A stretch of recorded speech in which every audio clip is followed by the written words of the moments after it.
So in this lesson, you're going to learn about transpiration.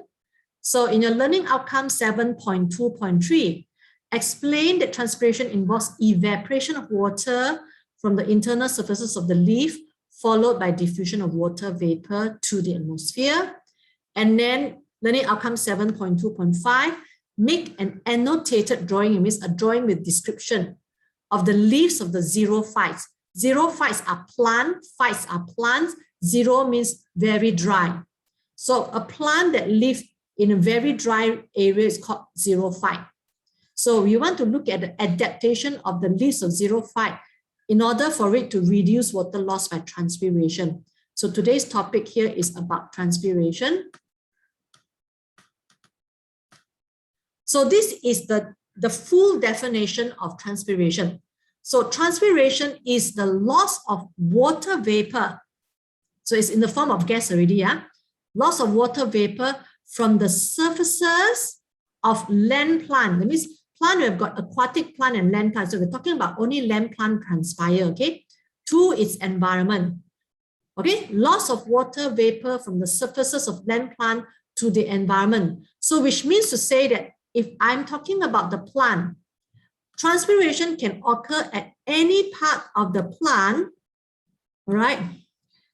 As long as it represents the surface of the plant. So that means apart from the leaf, transpiration can also occur from the stem, right? Because it's the surface of the plant. Okay, but in your syllabus, it focuses more on the leaf because majority of the water actually is lost from the plant body through the leaf. Okay, so water vapor is a form of water in the form of gas that is produced after evaporation of water. Okay. So why I want to stress this is because I want to show you that is transpiration equals to evaporation? It is not, huh? Because water vapor is already formed after evaporation. Then transpiration exactly means it's the loss of water vapor from surface. So it's not evaporation. Transpiration is not evaporation. Can you see that? Okay, it's after evaporation already. So the movement of this water vapor out of the plant body to the environment is due to the heat energy from the sun. Okay, and transpiration can occur in 3 sites in the plant: stomata, cuticle, and lenticels. Stomata is the main site of transpiration. So 90% of the water is transpired through the stomata. So step number 1 is water evaporates from the surfaces of mesophyll cell wall. Now mesophyll here stands for all the cells between the upper and lower epidermis is called mesophyll. Okay, mesophyll layer is the meso means middle, phyll stands for leaf. So all the cells located in the middle of the leaf sandwiched by upper and lower epidermis. So it's called the mesophyll layer. Right, so water can evaporate from any of the mesophyll cells, not only spongy, but also palisade mesophyll cells. Okay, can. So water in the form of liquid will evaporate to water in the form of gas. So it's water become water vapor. Then step number 2, water vapor will diffuse across the intercellular air spaces, substomata air spaces, stomata, and atmosphere down the water potential gradient. So let us use a diagram to illustrate that. So can you see here, these are the spongy mesophyll, these are the palisade mesophyll cells, and these are the spongy mesophyll cells. So both are mesophyll cells.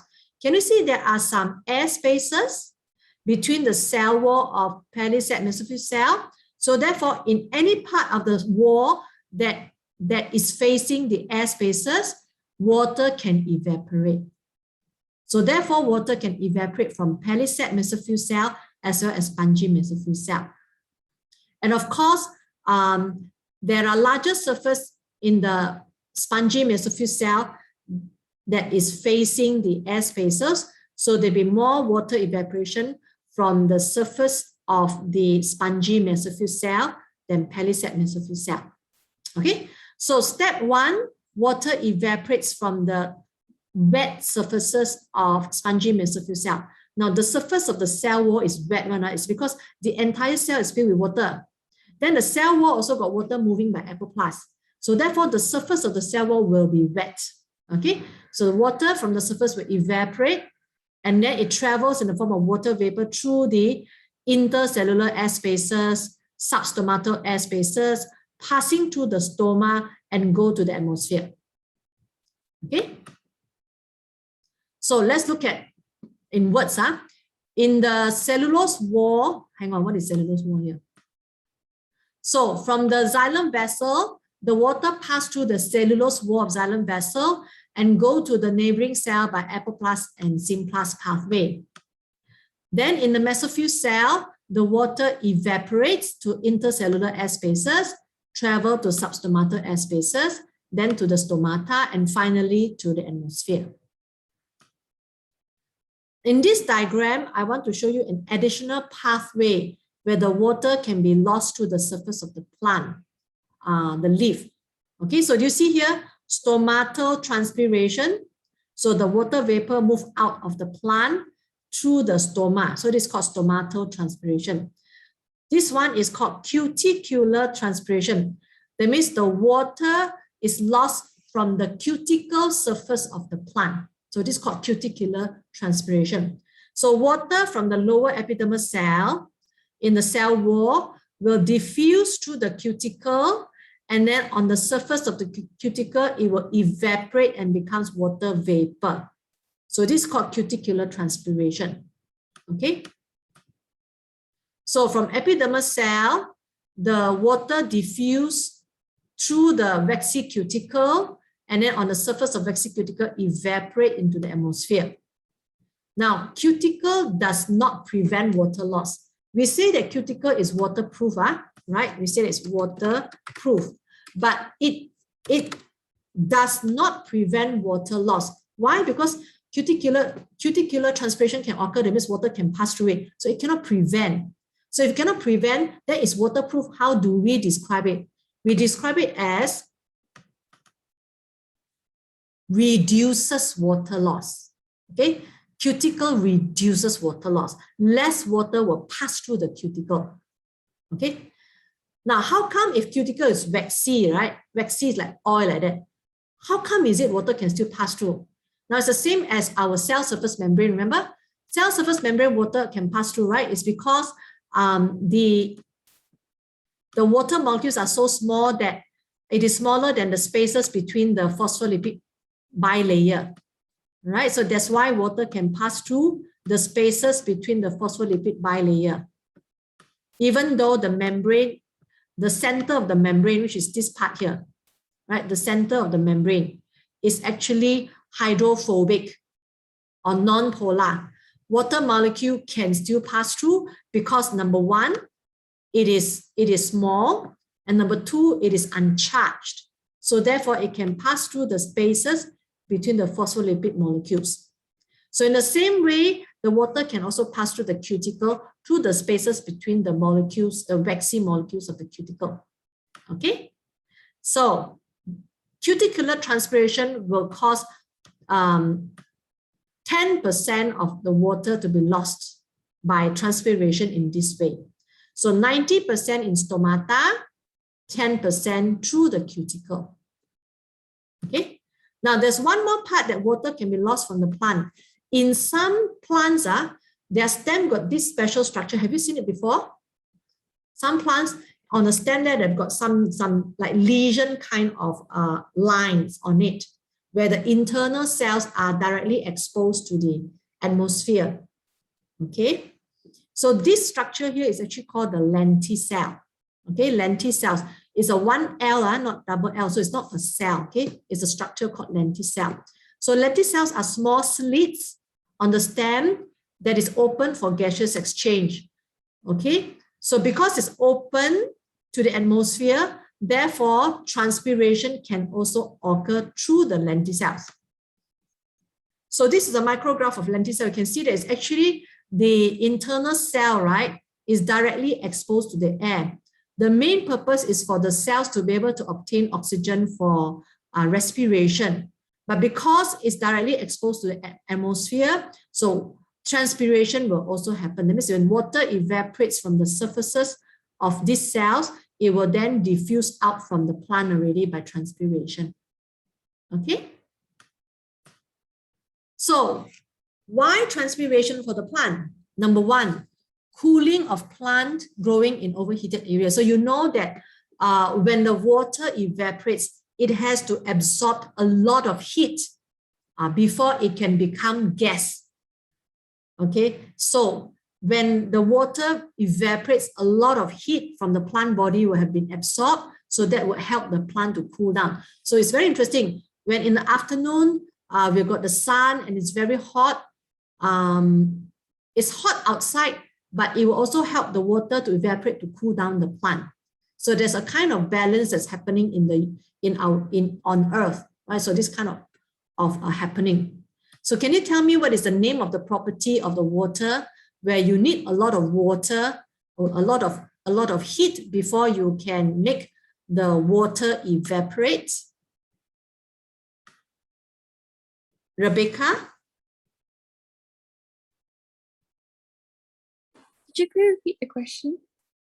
What is the property of the water that it needs a lot of heat before it can evaporate?